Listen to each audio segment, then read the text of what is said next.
dentro de um campo de concentração. No vídeo de hoje vamos falar o que ocorria dentro de um campo de concentração, utilizando como base o livro que foi escrito por um prisioneiro que acabou sobrevivendo ao campo de concentração de Auschwitz. Estamos falando de Primo Levi, muito conhecido. Então ele escreveu, através de relatórios, um relato pessoal dos momentos que ele passou dentro do campo de Auschwitz. O livro é esse daqui, tá certo? Assim foi Auschwitz. Aqui eu fiz algumas marcações para poder facilitar o estudo. Vamos passar, lembrando que esse é um vídeo muito forte pelo conteúdo em si. Então aqui nesse vídeo a gente vai tratar de relatos que ele presenciou, fatos realmente chocantes. Então deixa então esse alerta, tá certo? Então vamos nessa.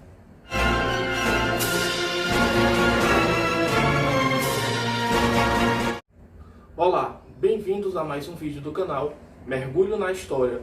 Eu sou Hugo Figueiredo e no vídeo de hoje vamos tratar sobre esse livro Assim Foi Auschwitz, de Primo Levi, tá certo? Então já expliquei, já dei aqueles alertas da gravidade do drama desse livro, né? São relatos pessoais. Então eu dividi aqui em pequenos capítulos para poder facilitar a demonstração dos fatos que ocorriam dentro do campo de Auschwitz, certo? Então assim, inicialmente a gente falar um pouquinho quem foi Primo Levi. Primo Levi, ele era italiano, ele exercia a função de químico e antes de ser mandado para o campo de Auschwitz, ele exercia parte da resistência italiana contra o nazifascismo. Então ele acabou sendo preso, foi mandado inicialmente para uma cadeia comum e dessa cadeia ele foi mandado para o campo de Auschwitz, onde lá permaneceu por exatos 11 meses, de 26 de fevereiro de 1944 a 26 de janeiro de 1945, no momento em que Auschwitz foi libertada. Foi o primeiro campo de concentração que foi libertado exatamente pelos russos durante o avanço soviético, né? Os soviéticos, já no final da guerra.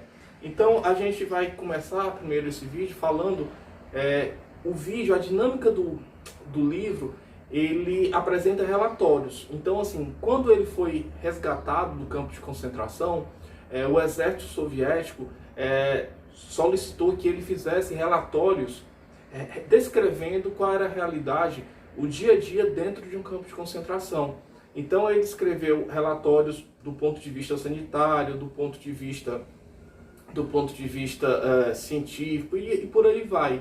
Então ele era alguém, no caso ele era químico, então ele tinha um certo conhecimento que permite que o seu relato seja muito positivo e com riqueza de detalhes. Então, o livro ele é basicamente dividido em relatórios, declarações e depoimentos. Inicialmente, para mim é o mais interessante e detalha muitas coisas e explica. Ele faz um relatório sanitário que ele entrega aos soviéticos. Nesse relatório sanitário, aqui eu fiz algumas marcações, né?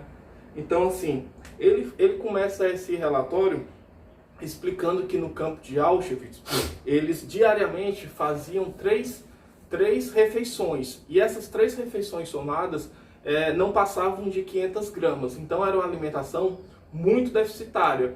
Por essa razão, eles rapidamente perdiam muito peso, né? Então assim, ele diz que e dessas 500 gramas que eles recebiam diariamente, ainda não era alimento. Dentro dessas 500 gramas, os alemães colocavam pedaços de madeira, raspa de madeira, para poder ajudar a dar essas 500 gramas, digamos assim.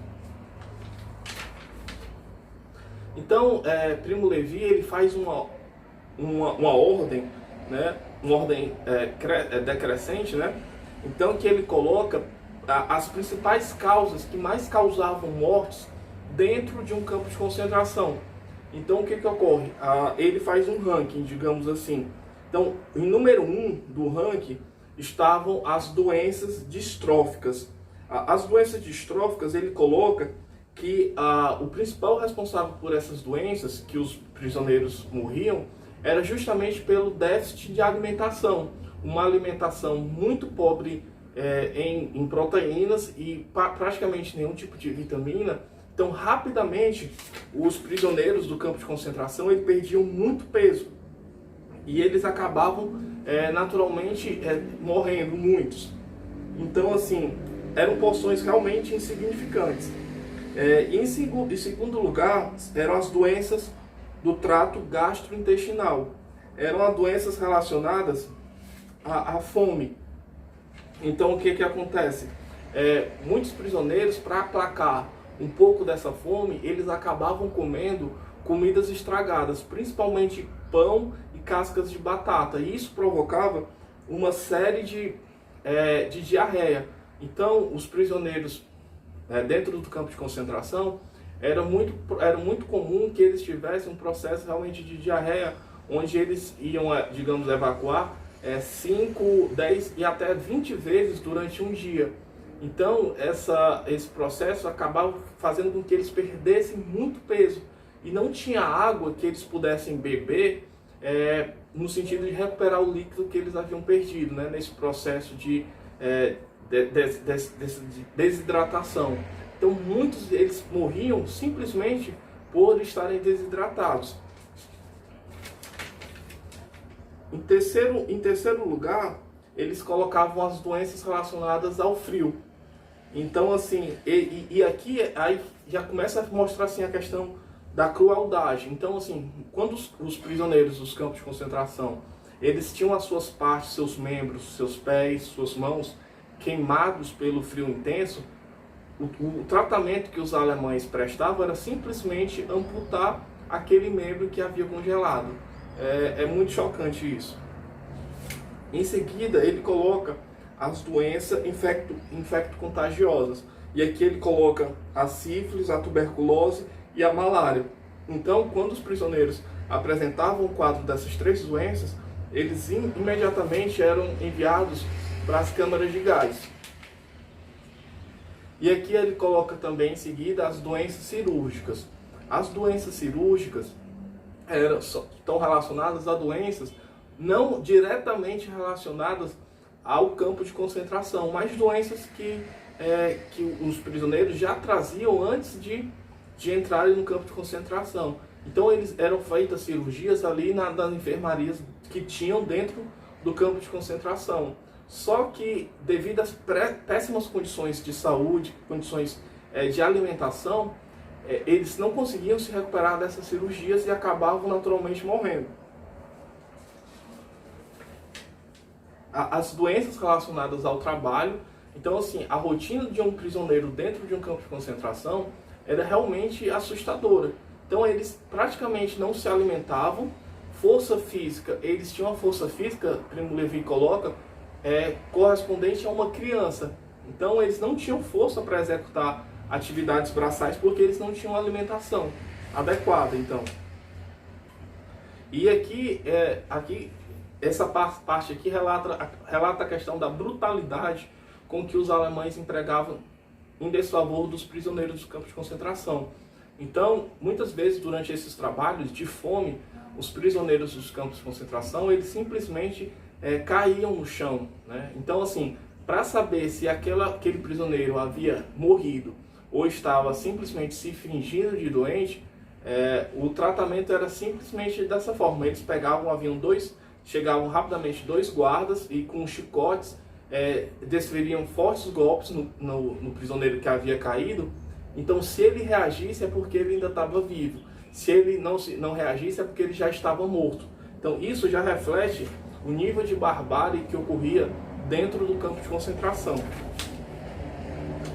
A questão da expectativa de vida.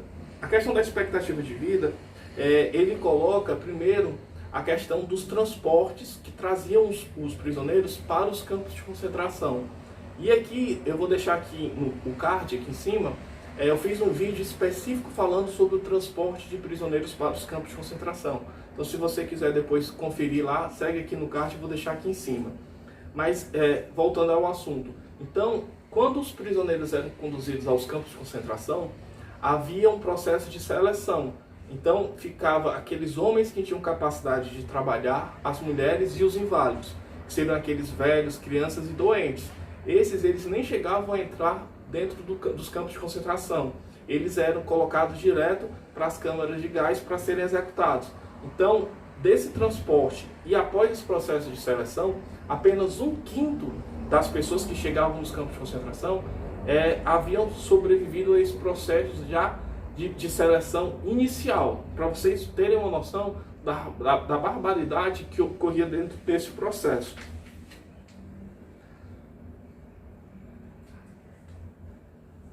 A expectativa de vida dentro de um campo de concentração, Primo Levi coloca aqui como 3 a 4 meses. E ele fala aqui do Zyklon B, que era um produto que ele era um pesticida e ele não foi feito com essa função.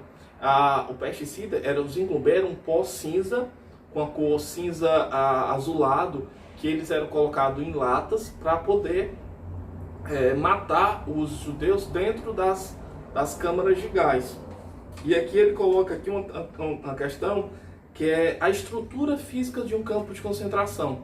Então, assim, sobre o campo de Auschwitz em específico, muitas pessoas acreditam que o campo de concentração de Auschwitz era um simples campo de concentração, mas não.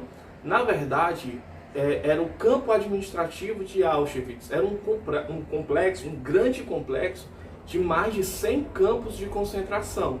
Então, dentro desses 100 campos de concentração, existiam campos de concentração que eram destinados basicamente a exterminar rapidamente os seus prisioneiros. Eles duravam coisa ali de 2 a 3 semanas. Eu vou colocar aqui o nome aqui em alemão. Então, esses tipos de campos de concentração eram chamados campos de extermínio. Então, rapidamente, os prisioneiros não duravam mais do que 2 semanas. E existiam os campos de trabalho forçado. E nesses campos de trabalho, o prisioneiro tinha como expectativa de vida 3 a 4 meses. Então, existe essa diferenciação. E Auschwitz era um grande complexo administrativo, com 100 campos de concentração, no caso. E sobre o regime disciplinar, dentro de um campo de concentração, e ele coloca aqui que eles exerciam uma disciplina muito rígida e até bárbara. Então existiam as normas dentro do campo de concentração. E apesar de infrações muito leves por parte dos prisioneiros, eles eram condenados à pena de morte. E essas penas de morte se davam por enforcamento. Então eles eram enforcados de uma forma pública, até para amedrontar os demais prisioneiros. Então o que acontecia? Ele coloca aqui que quando o homem chegava ao campo de concentração de Auschwitz, ele era retirado o seu nome e ele era substituído por um número. Então ele não exercia mais o seu nome. Então ele passava a responder por um número que era colocado como uma forma de tatuagem no seu braço esquerdo. E isso é interessante, que essa retirada da individualidade do ser humano, Hannah Arendt, a filósofa, coloca muito bem isso no seu livro As Origens do Totalitarismo, que nós já trabalhamos aqui no nosso canal. Eu vou deixar aqui o card aqui em cima falando sobre esse livro. Então, existe, o primeiro momento já é a perda da individualidade do recluso. E ele coloca que, com alguns dias dentro de um campo de concentração, a pessoa, o ser humano, já havia perdido seus traços de ser humano, de pessoa.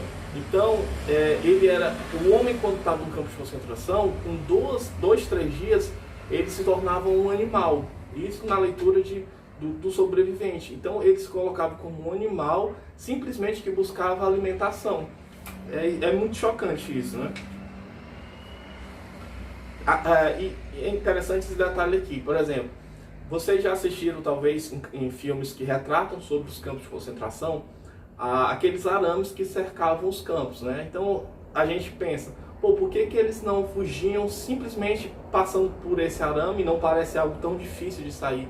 Só que aqueles arames, eles eram colocados em correntes de alta tensão. Então, se um prisioneiro tocasse naquele arame, ele morria imediatamente eletrocutado. E alguns prisioneiros, no sentido de colocarem fim às suas próprias vidas, eles iam de propósito tocar nesses arames como uma forma de abreviar o sofrimento dentro de um campo de concentração. Sobre a questão do trabalho forçado, por mais chocante que possa parecer, a SS, que ficavam responsáveis pelos campos de concentração, eles ainda emprestavam, na verdade eles vendiam a força da mão de obra dos prisioneiros.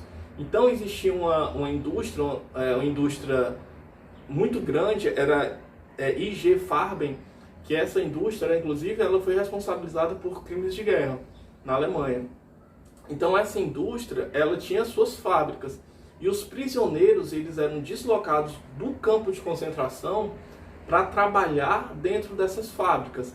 E era pago o salário, só que esse salário ele não era pago, logicamente, aos prisioneiros. Esse salário era pago aos militares da SS, que ficavam com o dinheiro em troca. Então, além das obrigações dos prisioneiros no interior do campo de concentração, eles ainda eram explorados economicamente, exercendo esse trabalho forçado. Isso com fome, isso com doente, e isso é muito chocante. E aqui a questão das seleções. Dentro do campo de concentração, naturalmente, existiam os processos de seleções, que era o nome que se dava aos processos dos prisioneiros que eram enviados para as câmaras de gás. Então eles colocavam aqueles que estavam mais doentes, que apresentavam qualquer tipo de desvio, entre aspas, de conduta. Então eles eram mandados para esses campos de concentração. E aí entra a figura do muito conhecido Dr. Mengele, que ficou conhecido como o Anjo da Morte. Então, nesses processos de seleção, os militares enviavam até Mengele. E Mengele, ele se apresentava com um uniforme sempre impecável, botas de cano alto, cano longo, muito bem engraxada, e Mengele ele ficava com um chicote de couro na mão. E a sentença final, se o prisioneiro ia ser enviado ou não para um campo de concentração, era de Mengele. Então, se ele apontasse o chicote para a esquerda, apontava para o prisioneiro e apontasse para a esquerda, esse prisioneiro era enviado para as câmaras de gás. E se ele apontasse para o lado direito, o prisioneiro ele não ia para a câmara de gás, retornava ao campo de concentração, pelo menos até a próxima seleção, digamos assim, onde ele poderia ser condenado à morte através das câmaras de gás. Sobre a questão da vergonha, e Primo Levi, ele fala que quando ele saiu dos campos, foi libertado dos campos de concentração, existiam exposições, barulho, passar esse barulho. Então, assim, quando eles saíram do campo de concentração, ele queria falar para as pessoas o que ocorreu no campo de concentração, e as pessoas não queriam ouvir. E ele acredita que existia um sentimento de culpa, de vergonha e de remorso que fazia com que as pessoas não tivessem interesse em ouvir os depoimentos das pessoas que estiveram no campo de concentração. E Primo Levi ele acredita que isso era um grande erro, que tinha como natureza final acabar absorvendo os verdadeiros culpados e os criminosos por esses crimes de guerra. E Primo Levi ele coloca como o Holocausto como a maior vergonha da história da humanidade. E isso completamente faz muito sentido. Foi realmente algo absurdo. Quanto à questão aqui dos funcionários, um detalhe é que pouca gente sabe disso. Os funcionários dos campos de concentração, quase que todos, inclusive aqueles dos elevados cargos dentro do campo da administração do campo de concentração, eram próprios judeus. Então, os judeus eles eram responsáveis por fiscalizar os outros judeus. E isso não tornava algo que inicialmente possa parecer que isso eles iam amenizar a vida dos seus colegas, digamos assim, muito pelo contrário. Então eles recebiam uma alimentação melhor, recebiam roupas que protegessem mais do frio, enfim, algumas vantagens justamente para que eles fossem implacáveis contra os próprios judeus, certo? E isso acabou sendo, em alguns momentos, em alguns depoimentos no pós-guerra, utilizado pelos alemães, pelos líderes nazistas, que ficaram responsáveis pela ordem dentro do campo de concentração, como um subterfúgio para dizer que eles não cometeram esses atos dentro do campo de concentração, mas que foram os próprios judeus. E isso, logicamente, acabou que não foi convincente, né? Acabou com que eles fossem realmente responsabilizados por esses crimes de guerra. Então, assim, e aqui Primo Levi, ele coloca como ele sobreviveu ao campo de Auschwitz, onde ele ficou 11 meses. E ele coloca que uma das características que permitiram com que ele sobrevivesse é porque ele já estava habituado a comer muito pouco, a necessitar de uma pouca quantidade de alimentos. Então, por mais que ele fosse poucos alimentos servidos, não era tão grave para ele, que já estava muito acostumado a comer pouco e também muito acostumado à questão do frio. Então ele morava, antes de ser preso e enviado para o campo de Auschwitz, ele já estava muito adaptado, por morar nas montanhas, a temperaturas muito mais frias, digamos assim. E ele coloca aqui que aqueles indivíduos que tinham um porte físico mais atlético eram rapidamente os que primeiro morriam dentro do campo de concentração. Isso é completamente compreensível. E outro fator que ele coloca que foi fundamental para que ele sobrevivesse a um campo de concentração foi o domínio da língua alemã. Então, por falar alemão, ele poderia cumprir as normas internas dentro do campo de concentração. E uma outra dica muito, muito valiosa que ele teve para sobreviver ao campo de concentração de Auschwitz era porque um outro prisioneiro falou para ele que se ele fosse mandado nesses processos de seleção até Dr. Mengele, dissesse que era médico.